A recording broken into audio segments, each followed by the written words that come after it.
गर्मी की मौसम की शुरुआत हो चुकी है और इस गर्मी के मौसम ने कुछ शहरों में, कुछ जगहों में लोगों का जनजीवन बेहाल भी कर दिया। इस साल मौसम विभाग की आशंका है कि इस साल अन्य सालों की अपेक्षा ज़्यादा गर्मी और लू लगने की संभावना है। तो आइए इस वीडियो के माध्यम से हम जानने की कोशिश करेंगे, आपके साथ मैं शेयर करूंगा लू के बारे में। हीट वेव क्या होता है, हीट स्ट्रोक क्या होता है, हीट स्ट्रोक का हम लोग कैसे मुकाबला कर सकते हैं और इससे बचने के उपाय क्या है। सबसे पहले हम ये जानने की कोशिश करेंगे कि लू क्या है। अंग्रेजी में लू को हीट वेव भी कहते हैं और जब उसका विपरीत असर हमारे शरीर पर पड़ता है उसको हीट स्ट्रोक कहते हैं। हीट स्ट्रोक या हम जिसे लू लगना भी कहते हैं, इसमें पीड़ित के शरीर का तापमान या टेम्परेचर नियंत्रण प्रणाली की विफलता के कारण अधिक से अधिक हो जाता है। जब हीट स्ट्रोक किसी व्यक्ति को लगता है तो उसके शरीर का तापमान बहुत ज़्यादा बढ़ने का मतलब 102 डिग्री से कुछ लोगों को 104, 106 तक जा सकता है। और हीट स्ट्रोक की ख़ास बात यह है कि इसका बुखार अचानक आता है। जब व्यक्ति घर से निकला था उस समय बुखार नहीं था, मगर धूप में कुछ घंटे या कुछ समय यात्रा करने के बाद या चलने के बाद उसको तेज़ बुखार भी हो सकता है, उसे चक्कर भी आ सकता है, उसे सर में दर्द काफ़ी हो सकती है और वो मूर्छित भी हो सकता है। अगर ऐसी परिस्थिति का सामना धूप में चलने के बाद हो तो इसका मतलब है कि हीट स्ट्रोक का असर आप पर हो चुका है। हीट स्ट्रोक आम बुखार से कुछ भिन्न है। आम बुखार जो लोगों को लगता है इन्फेक्शन के कारण, बैक्टीरिया या वायरस इन्फेक्शन के कारण या अन्य कारण से, तो वो आहिस्ता आहिस्ता आगे की ओर बढ़ता है और वो उसमें थर्मो रेगुलेटरी सिस्टम जो हमारे शरीर में है, जो तापक्रम को मेंटेन करती है, स्टेबलाइज़र की तरह काम करता है, वो इंटैक्ट होता है। मगर जब थर्मो रेगुलेटरी सिस्टम या टेम्परेचर को कंट्रोल करने वाला हमारे शरीर का इन्वर्टर फेल कर जाए तो अनियंत्रित तापक्रम हमारे शरीर का हो सकता है और इसमें अचानक मरीज को 104, 105, 106 डिग्री बुखार हो सकता है। इतने तापक्रम को बर्दाश्त करना हमारी बॉडी के वाइटल ऑर्गन के लिए संभव नहीं है और इसमें पूरी संभावना है कि इस तापक्रम को जल्द से जल्द अगर नियंत्रित नहीं किया जाए तो वो आदमी बेहोश भी हो सकता है, ऑर्गन फेलियर भी हो सकता है और उसकी मौत भी हो सकती है। तो हमारा मकसद है कि हीट स्ट्रोक ना हो, उससे बचें, और अगर हो जाए तो उसका उचित इलाज कैसे हो। अब आइए एक नज़र डालते हैं कि हीट स्ट्रोक हम कैसे समझें कि किसी व्यक्ति को हीट स्ट्रोक हो गया है। जब आप गर्मी के मौसम में, जब गर्म हवा भी काफ़ी तेज़ से चल रही है और बाहर का तापक्रम भी ज़्यादा है, ऐसी परिस्थिति में कोई आदमी यात्रा करता है पैदल या मोटरसाइकिल से या साइकिल से, तो उसको बाहर का टेम्परेचर से भी सामना होता है और वो गर्म हवा से भी मुकाबला कर रहा होता है और इसमें सर में चक्कर आना, तेज सर का दर्द होना, उल्टी या मिचली जैसा होना, घबराहट होना, जल्दी जल्दी सांस लेना, धड़कन का बढ़ना और कभी कभी लोग मूर्छित भी हो जाते हैं, बेहोश भी हो जाते हैं। अगर किसी का तापक्रम बहुत अचानक 104, 105 डिग्री हो गया है और शरीर से पसीने नहीं आ रहे हों और वो मूर्छित हो जाए, बेहोश हो जाए, तो ये बहुत ही सीवियर हीट स्ट्रोक है और ये सीवियर स्ट्रोक जानलेवा भी हो सकता है। और ऐसे हीट स्ट्रोक में प्राथमिक उपचार में ज़्यादा समय खर्च करना अक्लमंदी नहीं है। ऐसे मरीज को हम लोगों को जल्द से जल्द अस्पताल में लेके जाना चाहिए ताकि उनको आईसीयू में उचित उपचार हो सके। धूप में ज़्यादा देर चलने पर अगर आपके चेहरे लाल हो जाएं तो ये भी एक हीट स्ट्रोक का लक्षण है। अब हीट स्ट्रोक के बारे में इतनी जानकारी मिलने के बाद कि इसके लक्षण क्या होते हैं, हमें ये जानना होगा कि जब किसी व्यक्ति को लू लग जाए तो हम लोग क्या उपचार करें। उपचार में एक उपचार प्राथमिक उपचार और दूसरा उपचार अस्पतालों में। सबसे पहले मैं प्राथमिक उपचार बात करूंगा कि अगर शंका हो कि किसी अमुक व्यक्ति को हीट स्ट्रोक लग गया है तो सबसे पहली बात आप उसको धूप से हटा के किसी छांव की जगह पर ले जाएं, किसी पेड़ के नीचे, किसी रूम में, किसी बरामदे में या कहीं भी जहां छांव हो। दूसरा स्टेप होना चाहिए, उसने जो कपड़े पहन रखे हैं ज़्यादा से ज़्यादा कपड़े को हटा दें। सिर्फ अंडरवियर या अंडरगारमेंट पहन रखा हो तो ज़्यादा ठीक है।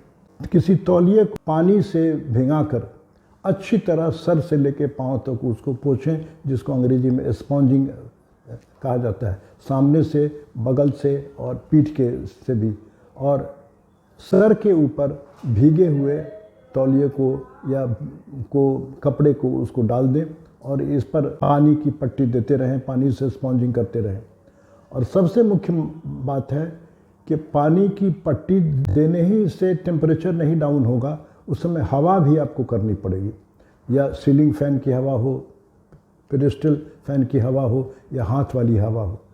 पानी से स्पॉन्जिंग करना और हवा देने से टेम्परेचर उतरने में काफ़ी सहायता मिलती है।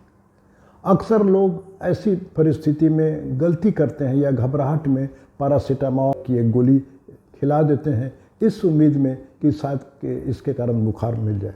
पैरासीटामोल अगर आम बुखार है तो उसमें काम करेगा, हीट स्ट्रोक है तो उसमें बिल्कुल काम नहीं करेगा। आपके 2, 4, 10 गोली देने के बाद भी हीट स्ट्रोक का बुखार पैरासीटामोल से नहीं देना है। बेहतर होगा कि पैरासीटामोल आप ना दें, सिर्फ पानी की पट्टी देते रहें। और अगर मरीज होश में हो तो उसको पानी ज़्यादा से ज़्यादा पिलाएं। अगर पानी के बदले में लेमन वाटर या फ्रूट जूस, नारियल पानी, पन्ना वगैरह हो तो उसको मिले तो उसको राहत मिलेगी। तो उसको हाइड्रेट करना और स्पॉन्जिंग करना और हवा देना, ये दो मुख्य काम है जो प्राथमिक उपचार के अंदर आते हैं, आपको करनी चाहिए। अगर पीड़ित बेहोश है तो मुंह से कुछ भी पानी या कोई भी दवा देने की गलती ना करें। ये मुंह से पानी उस पेशेंट के लिए रिकमेंडेड है जो बिल्कुल होश में है। अगर बेहोश आदमी को मुंह में पानी डालेंगे तो इस बात का ख़तरा है कि पेट में जाने के बजाय कहीं वो उसको फेफड़े में न जाए। इसलिए हमारा निवेदन होगा कि बेहोश पेशेंट को मुंह से कुछ भी ना पिलाएं। पानी देने के लिए हम लोग इंट्रावेनस फ्लूइड उसको देते हैं। एक सबसे महत्वपूर्ण चीज़ है, अभी तक मैंने आपको बतलाई कि हीट स्ट्रोक से मुकाबला कैसे करें, किसी को लू लग जाए तो क्या करें। इससे भी महत्वपूर्ण चीज़ है कि लू से कैसे अपने आप को बचाएं। यहाँ पर मैं आपको आगाह करना चाहूँगा कि लू की ज़्यादातर वारदात छोटे बच्चों और जो हमारे बुज़ुर्ग लोग हैं उसमें अधिक से अधिक मात्रा में होती है। इनका थर्मो रेगुलेटरी सिस्टम कमज़ोर पाते हैं। जो लोग बीमार हैं, जो लोग एक्सरसाइज नहीं करते हैं, सेडेंटरी लाइफ स्टाइल है, वो अगर धूप में ज़्यादा चलते हैं तो उनको लू लगने की पूरी संभावना है। तो इसमें लू नहीं लगे इसकी तैयारी आपको गर्मी शुरू होने के पहले से करनी पड़ेगी। पहला प्रिंसिपल है, पहला नियम है, अपने आप को फिट रखें। फिट रखने के लिए है कि आपको अच्छा भोजन मिलना चाहिए, स्वस्थ भोजन मिलना चाहिए और रेगुलर एक्सरसाइज करनी चाहिए।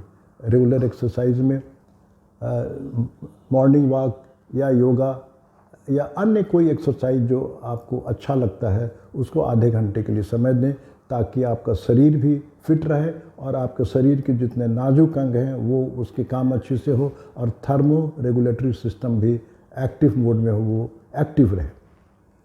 भोजन की जहाँ तक आती है बात, गर्मी के मौसम में हम लोगों को गरिष्ठ भोजन, मांसाहारी भोजन, तेल या घी में पके हुए पकवान, पराठा, पूड़ी, पुलाव, ऐसे चीज़ खाने से बचना चाहिए।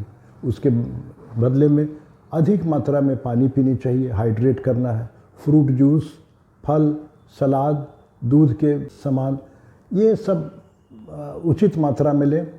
फ्रूट और फ्रूट जूस इसमें काफ़ी हेल्पकारी है। और सबसे महत्वपूर्ण चीज़ है कि पेट को भर पेट खाना नहीं खाएं। ख़ास तौर से जब गर्मी के मौसम में आप घर से बाहर जा रहे हैं तो पेट हल्का होना चाहिए।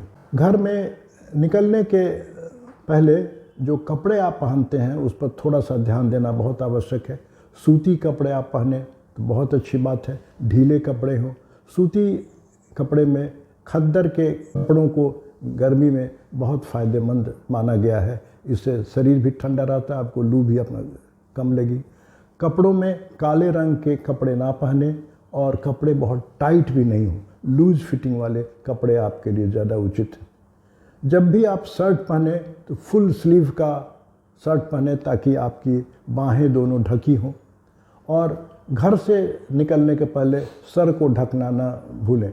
पगड़ी या कैप, कुछ भी जो आपके लिए आसानी से उपलब्ध है। मोटरसाइकिल ड्राइव करते हैं तो हेलमेट पहने। और अगर आपके पास नहीं तो एक तौलिया भी सर और फेस को लपेट के पहने तो आपके सर की और फेस की गर्मी से काफ़ी रक्षा हो जाएगी।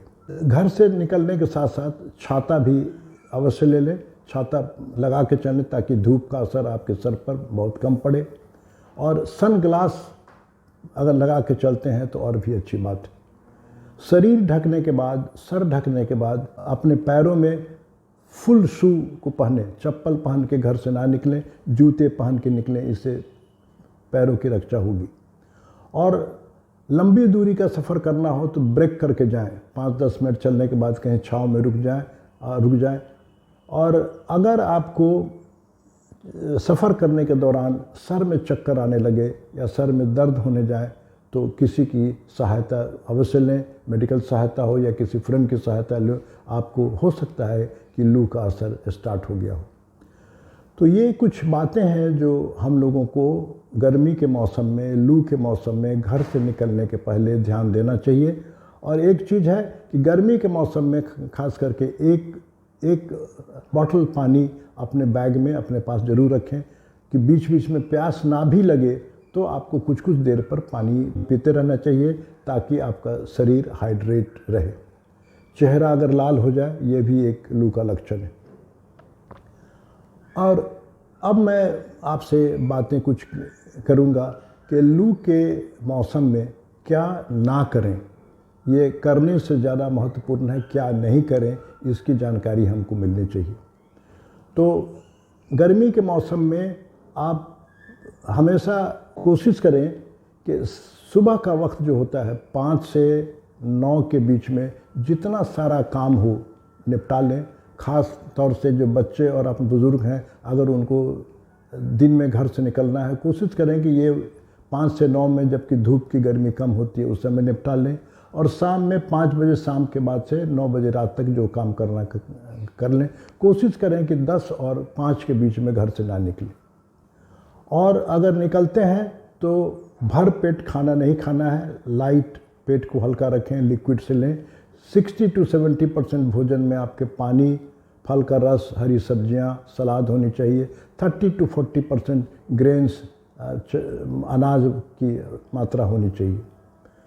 और जब घर से बाहर निकले, जो लोग अल्कोहल के प्रेमी हैं उन्हें अल्कोहल लेकर के घर से बाहर नहीं निकलना है। अल्कोहल पी कर के धूप में चलने से डिहाइड्रेशन अधिक होती है, पेशाब ज़्यादा होता है। अल्कोहल लेकर के धूप में चलने की गलती भी न करें। काले कपड़ों को पहन के घर से नहीं निकला करें।